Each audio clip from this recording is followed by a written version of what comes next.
Hey everyone, it's Cassie, producer of Closing Day, and we're here with our host Kyle Pucko. Hey Cassie, how are you? Good. We are just wrapping up season 1 of Closing Day. It's really Can't believe awesome. it. I know, 10 episodes, a lot of great information, and a lot of time put into making these and people listening to them. Yeah, when you look back, we set out thinking, let's build this podcast in chronological order. So starting with the big question, should I even own? Is it right for me? Should I just rent for the rest of my life, as we say in the opening, in the intro? So, one of the things we want to do today is just run through all 10 episodes. You have 30 minutes. You missed our entire season 1. You want to get caught up. This is the episode for you. Yeah, we have 10 major takeaways, one from each episode. Yeah. And I would also say, Cassie, if you have time, go back and listen to the whole season. Right. Yeah. I mean, this is going to be a good episode, but we only scratched the surface of each of these guests, so right, exactly. Definitely check out the whole episode. There's a lot more to it. Yeah. Cool. Well, I guess let's start with Julie Pavlish, who we brought in from Homeward, which is a place here in Missoula that helps people get into a home, their first home or not really any home that they're looking for. Yeah, she teaches the first-time homebuyer class.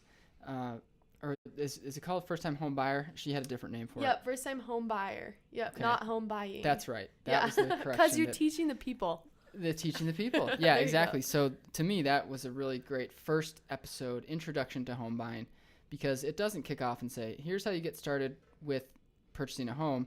It asks the questions, is this right for you? Mm-hmm. We talk about income. We talk about debt-to-income ratio. So if you have questions about those things, definitely check out that episode. What were some of your takeaways, Cassie? I think that we talked about the pros and cons to owning. A pro of renting is not having to do your own maintenance if the pipes break or something. You don't have to have money set aside for those problems necessarily. You don't have to spend time on it. However, even though you'll have to make those changes when you are owning, you are able to build equity, which she explains well in the podcast episode, which is a benefit of purchasing a home where instead of just paying money every month, you're kind of receiving an asset as you're paying that money every month. Building up some equity. Yep. Yeah, that's huge. Figuring out if you can afford it. We talk about mortgage calculators a bit.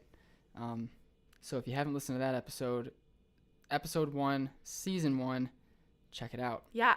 All right, episode 2, it was another gal from Homeward, which is kind of fun. They're all over the spectrum there. Yeah, we started 1-2 punch with the Homeward crew. I actually just got done taking their class, so, that's awesome. How did you like it? You've been talking a little bit about it. Yeah, it was fun. Yeah. It was a lot of time, but a lot of great information, and so, yeah. Cool. But it also made me feel good about our podcast. That you're like, I know some of this stuff. Yeah. All right. So, episode 2, we talked to Katie Sadowski, who is, I guess, a financial advisor there. Yeah, financial literacy she teaches. Yeah. She would say, I'm not a financial advisor. You're right. She'd be like, don't seek your financial advisor. Yeah. But she was great. And we talked about budgeting, which if you're starting to fall asleep, don't, because it was actually one of our best episodes, just in terms of knowledge that you can take home today and start implementing today. Some of it is, when you get to your home inspection, here's what to think about. But Katie's episode was like, if you're not doing this today, like go home, or as you're listening to this podcast, start a budget. Start documenting how much you're spending. And for me, that was really helpful. She recommended a couple apps from Dave Ramsey that I know both of us have since downloaded and are checking out. So I thought some really clear takeaways on how to get to that down payment, which is such a hurdle for so many people. Well, and even if you listen to Julie's episode and think, it's not for me, Katie's episode can still help you get there in the future. So keep listening. Not for me yet. I don't have 10 grand saved up in cash. Katie talks about some ways where pretty quickly, and you don't need to make $100,000 a year to get there, you can start a nest egg that builds, and before you know it, you say, wow, maybe I can do this thing. Yeah, and I think something that I really liked that she said was budgeting for your wants and also your needs. Sometimes when you hear budgeting, you think, I can't buy any more lattes, or I can't, go to the gym because that's like not a need. And so all these things that you want, even budgeting for Christmas presents, even though it's only May, those kind of things. So I recommend listening to episode 2. Yeah, check it out. Katie Sadowski. Cool. Episode 3, Ronnie Stevens from First Interstate Bank. Yep. So then we jumped from, okay, you're kind of dipping your toes in the home buying water to I'm now ready to get some professional advice from a lender. And so we save you time, and we interview Ronnie, and she gives some advice on when you first sit down with a lender, here's some questions to ask. Because so many people we talk to don't know where to start, and they just see somebody, oh, they're a lender, they know everything, I'm just going to do whatever they tell me. Right. Which is not the thing to do in the home buying process. So we tried to empower listeners in that episode, I think, to go in and ask hard questions and make the lenders answer. And she also talks about shopping around. Yeah. Don't be afraid to find someone you get along with, agree with, someone that wants to help you. Which is refreshing to hear when a lender comes in and says, it wasn't here's my name, here's my number, call me, I'm the only lender in town, I'm the only lender that exists ever. And no, you can go shop around and make sure that this is the first real member of your real estate team, which we talk a lot about, or your home buying team. Building your team. Yeah. And that's such a key part of that team. Yeah, and lenders want to work with people that they get along with also, so don't worry about, hurting everyone's feelings. They understand. It's part of the game. Another thing that I think Ronnie really touched on and made clear was what all goes into a mortgage payment. That's one of the big differences between renting and owning. Renting, you just pay your rent, but when you're paying a mortgage payment, oftentimes it also includes your taxes, interest you're paying towards the bank, as well as insurance, whether that's down payment insurance, private mortgage insurance, as well as home insurance. That's right. Yeah, that's a great point. That, boy, your first few years of owning a home, we talked about equity in episode 1. Ronnie sort of hit us and said, well, you start building equity, yes, but maybe 5% of your payment to start is equity, and the other 95 goes toward some of that interest. But eventually that pendulum swings the other way, and most of your down payment is toward equity. But it's good to know where that money is sort of going when you're walking into it. Yep. So ask the hard questions of your lender. Don't be afraid to shop around. Those are my 2 big takeaways. I think so too. Cool. Number 4 was Julie Lapham from Man Mortgage, also in Missoula. Yeah. It's a trend. Yeah. So what do you think, Kyle? Julie really opened us up to a lot of the different options with lending and how to get creative. She talked about FHA, she talked about conventional loans, and for a lot of folks, this sounds like a foreign language. So that episode, if you have questions about, I can't put 20% down. What are my options? Yeah, she kept saying, boy, that's a big myth in home buying. You don't always need 20% down. We like to caution folks against thinking I need 0% down because maybe you're not ready for a home, but she talks about some of the different options for getting into a home. Yeah, whether, you can apply for a VA loan if you're a veteran. Yep, that's a great one. Want to move into rural development area. Yeah. There's benefits to that. So I think listening to that will help open your eyes to the different options that there are if you think that, there's no chance you'll ever get into a home. Right. People want to help you get there. And it was sort of Julie's episode seemed to me like we were also shopping around lenders. We wanted to get some different points of view from lenders and not just talk to one and, Ronnie knows best or Ronnie knows all. We wanted to get some different viewpoints there. So yeah, and Julie working, not for a bank, working exclusively on mortgages and what's the difference? So, and she talked about that. Number 5, episode 5 was Andrew Squires from Engel and Volker's Western Frontier, and so we talked with Andrew just really what a realtor or real estate agent does for you. Yeah. Flat out. Yeah. What are you doing for me?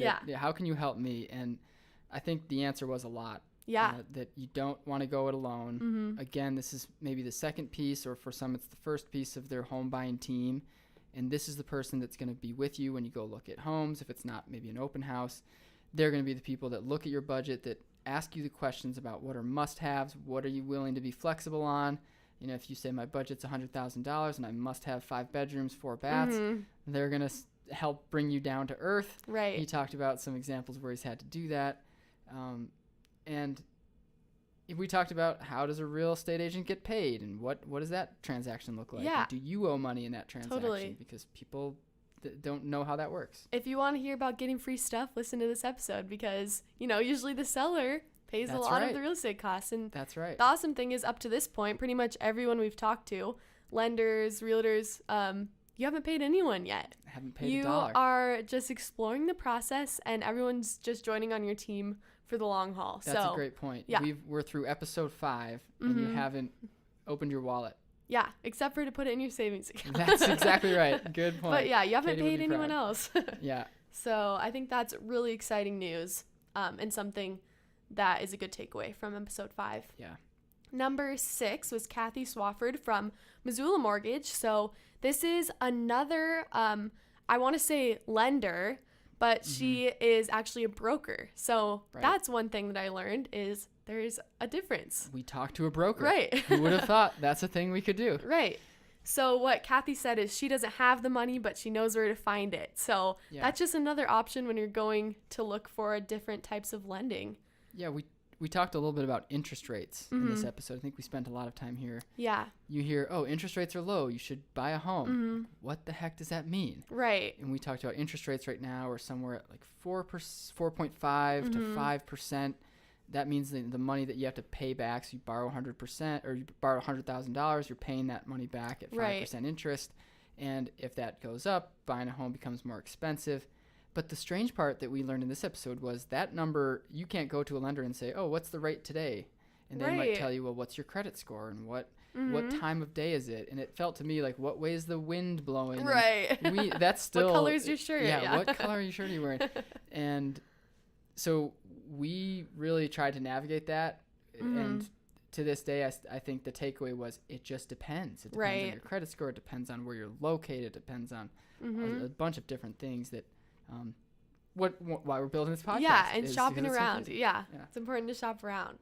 So yeah, that was another example of where you can find the money to buy your house. So yeah, don't need it all. Don't need to pay for a house in cash. Yeah, they actually say don't do that, right? Don't bring a bag of cash. It's probably not a great idea to walk around with $100,000 in cash. Awesome. Well, number 7 was Emin Snyder from ES Ventures, and he's a home inspector. Yeah. So by now you've decided I'm going to find myself a lender. I've got a lender. I've got a realtor. Oh yeah. Now I've made an offer and my offer's been accepted. Well, how do I know that the plumbing isn't going to explode the day after I move in? Enter Emin with the home inspection. That was the key takeaway there is, a home inspection might cost you $400, sometimes more, maybe $700, depending on the square footage of the home and the complexity of the home. And in a lot of ways, it's an insurance policy. So this is one of the first times that you are opening up your wallet. You're paying the home inspector that money, but it's an insurance policy, making sure that you feel good about the investment you're about to make. We talked with Andrew about walking into a home for the first time, and you're not necessarily taking a stud finder and making sure that are the studs exactly this far apart, and testing, lifting up the hood of every sink and looking. But the home inspector, that's exactly what they do. Well, maybe not the stud thing, but the sink, they'll test everything and they'll make sure that, hey, there's maybe some signs of mold and just understanding that these things exist. The other takeaway there is they're always going to give you the bad news. Right. So sometimes you have to think, okay, how much bad news am I Yeah, sometimes things are worth it. Right. Hey, I've got this home is under market, meaning it's worth $200,000 and I'm about to pay $180,000. Maybe I can invest $10,000 more and that, the mold is gone. Maybe mold is a bad example. But maybe I can fix the roof for $5,000. Yeah. Exactly. Those kind of things. Yeah, it was a great episode. If you have questions about what happens kind of after, or if you're one of those people like me that's always thinking, oh, I'm gonna get ripped off, the house is gonna implode the day after I buy it. Right. The home inspector can offer some reassurance. Well, and I think he did a good job of kind of helping you find a home inspector. I guess usually your lender helps set that up because they want to make sure. So they want to make sure that you're getting into a good home too. They don't want to lend you money or help you purchase a home that's not great.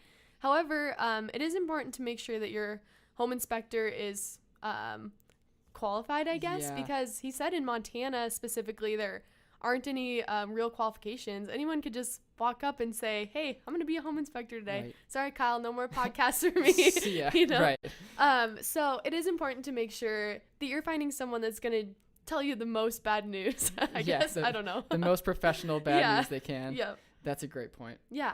Cool. All right. Number 8, Nissa Lease from First American Title Company. Yeah. What do you think? What is a title? Right. Seriously. That's the question that we answered. Is it a real piece of paper? Is it real? Can I just go find a title and now I own a home? Yeah. We talk about what the heck a title is. That's kind of a theme of our podcast. Like, what the heck is a title? What the what's heck is a actually broker? real name? Yeah. What are all these things? Yeah. And we spend 30 minutes talking about titles, and believe it or not, it's a great episode. Like, Yeah. we really dove in and talked about title insurance and how much it costs and what that covers and why it's a good idea. And when you think about a home, a lot of times you think of, Cassie, buy my home. But what if I'm part owner in a home with 6 other people, and 2 of them have died, and now that just crazy things. There can be a lot of complications to who owns that home. So when you purchase a home, you want to make sure that on closing day, you own that home, and that there's not Uncle Fred who's going to show up at your door and say, "I'm actually 10% owner in this home. Sorry. I get the bedroom over there. I get the closet downstairs." So Nissa and her team work behind the scenes, which you don't hear a lot of times people high-fiving about title companies. But there's a lot of work to be done there, and it's kind of a another insurance policy, I guess. But a necessary one. Right, Required definitely. one, I guess. And I think there's also a lot of alphabet soup that goes into working with a title company. You know, there's all these E-words, escrow. Right, you got escrow insurance, you've got title insurance.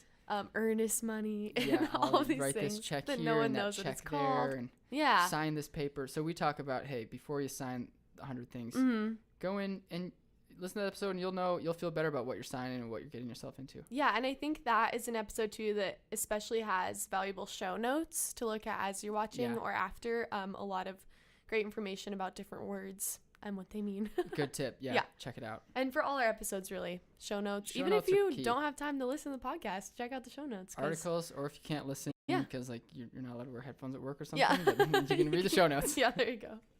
That's funny. All right. Number 9, Dave Glasser from MoFi. They had a swankified office. Yeah, so we went there and did this. It was we showed up with our podcast and set it up. If you're watching the video on YouTube, you can see how we set it up. It's podcast in a box, sometimes we call it. So went there and talked to Dave about MoFi, which is they're here in town, and they do all sorts of things from small business, helping small businesses get off the ground, and specifically they were talking about their product in Home Now, which is a down payment assistance program. Right. Which, if you're listening from outside the state of Montana, this is something that probably exists in your state. And Dave was saying he would venture to guess every state has a program like this, where you don't have 20% down, but you have a good paying job, you have good credit history, or even, you're growing your credit. You can qualify for one of these programs. Right. And the best part is some of it is just money that you don't ever have to pay back. Yes. How cool is that? And this is, there's a lot of caution around this kind of thing. Like, get into a home with 0 down payment. Right. You hear these kind of spammy websites and offers, but this program is the real deal. And they vet you, and they know the value. Lender. Yeah, they know the value of people getting into a home, I think. That's a good point. Yeah, they really explained how home ownership impacts the community in a positive way. And like you said, some of it is down payment money that you wouldn't have to pay back. Yeah, or at least for a while. Or for a very small interest rate. Yeah, which is pretty cool. And I think this episode really goes back towards our lender episodes and shopping around for a lender, because Dave said that it's the lenders who should know about these programs and not necessarily the buyer that has to shop for them themselves. So when you're meeting with lenders, don't be afraid to ask them what programs they have access to. Yeah, so you don't show up, right? You don't show up to MoFi. Yeah. The lender needs to be knowledgeable about this. Yeah, definitely. He mentioned also the Millionaire Next Door book as one of his recommended readings, which if you're listening to this and can't listen to all the episodes, that's a good one to check out. Yeah, that cool. The person who is driving the old Subaru hatchback, maybe doesn't have the Tesla, but they're the millionaires next door. They're the ones making the smart money decisions that just compound and compound. Definitely. And then number 10, Julie Gardner from ERA Lambros Real Estate. We were excited to have Julie in here. Yeah. For those outside the state, she is the powerhouse realtor that you see if you're in downtown Chicago on the side of the bus, on the side, if you're in New York City, they've got the billboards. Julie is that realtor here, and we were really excited to bring her in and just talk about her experience from 30 years in the industry. Yeah. And 3rd generation in the real estate industry, which was really cool. Yeah. Which puts her back with Lewis and Clark, and how many generations really can Montanans have? Right. 5, I think, is the max. Yeah, no kidding. But it was really cool. Great episode. Mhm. What was one of your takeaways from that episode? I liked how she talked about setting home expectations and how it's important to know what you want, but also know what's realistic for your budget, and don't feel like you're stuck in this home forever, right? Mhm. If you get into a home for 5 to 7 years is what they recommend, Right. at least, that is all right if you don't feel like it's your forever home, but also you don't want to sacrifice some of the things that you might find extremely important. So making that list of, what is absolutely necessary, what you really want, and what you can live without, I think was what she suggested Yeah. before going into the home search, and sharing that with your realtor, making sure they see and think it's realistic for you and your budget, and maybe they can help you move some of those items around and Right. make you more excited about what's available. Yeah, what was the number she gave? Like 80%? If you can get to 80% of your Yeah. sort of must-haves, Yeah. that's a good. I think good that, benchmark. something around there. So it's important to know what you really want. And it's okay to have wants for your home. It's okay to want, Yeah, definitely. a nice large kitchen or something. But just Yep. making sure you're communicating with your realtor first so they can show you houses that are what you want and you're not wasting your own time, Right. as well as making sure that it's a realistic opportunity for your first home. Definitely. Yeah. Cassie, I think that might That's 10. conclude our 10 episode Yeah. season 1 recap. Yeah. Cool. What Um, do you think, Kyle? I'm thinking it's time to head into season 2, and I'm excited for our listeners to find out what exactly season 2 has in store. Yeah. So check out season 2, episode 1 on a podcast player near you. That's what they say, right? Yeah, I think so. And also, I want to tell our listeners, if you've listened to this episode or all of the other ones, none of the other ones, I don't even care. Give us a review and let If us you know. found some value, check if it you out. find some value, share it with your friends, anyone who might be looking to purchase a home. And don't be afraid to let us know if you have specific questions that we can help answer in this podcast. Yeah, shoot them our way. Yep. Cool. See you later.